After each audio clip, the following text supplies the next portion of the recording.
Today we're diving deep into the story of how a nation is born. We're going to explore the powerful ideas that took a community and forged it into the country of Pakistan. But, before we get into the specifics of Pakistan, let's just step back and ask a much bigger question. What really holds any nation together? Is it just a border on a map, a common language, a shared history? Well, often the answer is something way more powerful, an ideology. So, to really get a handle on Pakistan's story, we've got to start right here, with what an ideology even is. The best way to think about it, it's like a nation's blueprint. At its heart, an ideology is this powerful blend of beliefs and values that really shapes a group's identity. And it's not just some abstract philosophical thing. No, it's a practical framework, a kind of guidance system that gives a whole people's collective life meaning and purpose. And this is where it gets really important. An ideology acts like a compass for a nation. It sets the destination. It shapes its goals, its view of the world, and what it ultimately wants to be. It's basically the why behind a nation's whole existence. Okay, so how does all this apply to Pakistan? Well, its ideological blueprint is the famous two-nation theory. This was the core idea, the engine that powered the entire movement for a separate country. So what was this belief all about?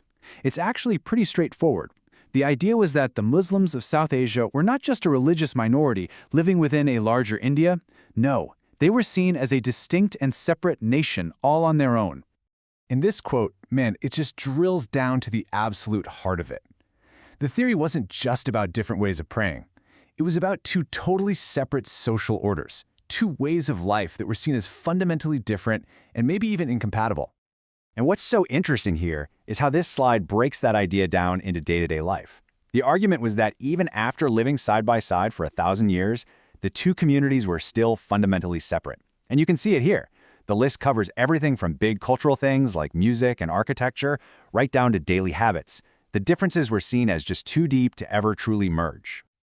Now, an idea this huge, this world-changing, it doesn't just pop up out of nowhere, right? It grows from deep, deep historical roots. So let's take a look at how this feeling of a separate identity was actually built up over centuries. This journey goes way, way back. Islam first shows up in the region with traders around 712 AD. Then, by the 1200s, you've got Muslim dynasties being established, which really solidifies a distinct community. Fast forward to 1857, and this is a huge moment, the War of Independence against the British. And right after, in 1885, the Indian National Congress is founded, kicking off a totally new kind of politics.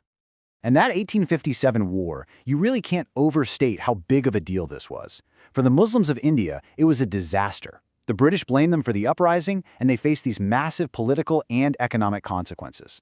That whole experience was a catalyst, really hammering home the idea that to protect their future, they might need their own separate political identity. So you've got this deep historical feeling, this cultural idea bubbling up. But how does that actually turn into a real, organized political movement with a clear-cut goal? Let's check it out. Well, one of the big sparks was this thing called the Hindi-Urdu controversy in 1867. When Hindu groups started demanding that Hindi replaced Urdu as the official language, it was seen as a direct threat to Muslim culture and heritage. As you can see from the quote, this event led a major leader, Sir Syed Ahmad Khan, to openly doubt whether Hindu-Muslim unity could even last. The gap was getting wider. It's really important to see that the demand for a new country didn't just happen all at once. It was a process, an evolution. As you can see here, the first step was just asking for constitutional protections inside a united India. When that didn't feel like enough, the focus shifted to a federal system, which would give more power to the provinces. It was only when it seemed like even those guarantees weren't going to happen that the demand evolved into its final, most radical form, a completely separate state. And this whole political push gets an official home, a real organization, in 1906. That's the year the All India Muslim League was founded. And for the first time, there was this one powerful body with a very clear mission: to protect and promote unique political interests of the Muslim community. Okay, so after all that struggle, from this initial idea to a massive political machine, what was the end goal? What kind of nation did they actually want to build? Let's look at the guiding principles. These were the core principles, the very soul of what the new nation was supposed to be. Things like the rule of law and social justice, equality of opportunity for everybody, tolerance for different religions and cultures, respect for human dignity, and, pay close attention to that last one, the explicit promise to protect the rights of non-Muslims. This was the aspiration.